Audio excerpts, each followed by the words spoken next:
Welcome to Krishna blogs. ఈరోజు మీకు తక్కువ ఇంగ్రీడియంట్స్తో టేస్టీ టమాటా పచ్చడి చూపించబోతున్నాను. తక్కువ టైంలో ఎక్కువ రుచిగా ఉండే ఈ పచ్చడి ఎలా చేసుకోవాలో చూద్దాం రండి. ముందుగా స్టవ్ పై ఒక గిన్నె పెట్టుకొని ఒక గిన్నెడు పల్లీలు వేసుకొని దోరగా వేయించుకోవాలి. పల్లీలు ఏగిన తర్వాత పక్కన పెట్టి అదే గిన్నెలో 2 స్పూన్ల ఆయిల్ వేసుకొని 4 టమాటాలు పెద్దగా కట్ చేసుకొని వేసుకోవాలి.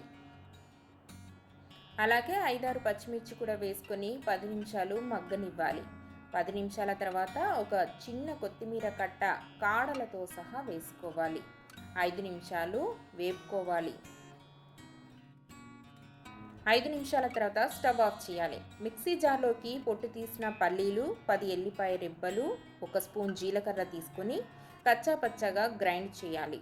తర్వాత వేయించి పక్కన పెట్టిన టమాటా, కొత్తిమీర, పచ్చిమిర్చి, 1 స్పూన్ ఉప్పు వేసి కాస్త బరకగా గ్రైండ్ చేయాలి. బరకగా ఉంటే పల్లీలు, టమాటా, మిర్చి టేస్ట్ బాగా తెలుస్తుంది. ఆవాలు, జీలకర్ర, శనగపప్పుతో తాలింపు పెట్టుకుంటే అదిరిపోయే టమాటా పచ్చడి రెడీ. వేడి వేడి అన్నంలో కాస్త నెయ్యి వేసుకుని టమాటా పచ్చడి కలుపుకొని తింటే ఆ టేస్టే వేరు. లొట్టలు వేసుకుంటూ మరీ తింటారు. ఇంకెందుకు లేటు, మీరు ట్రై చేయండి. మా ఛానల్ని సబ్స్క్రైబ్ చేసుకోండి.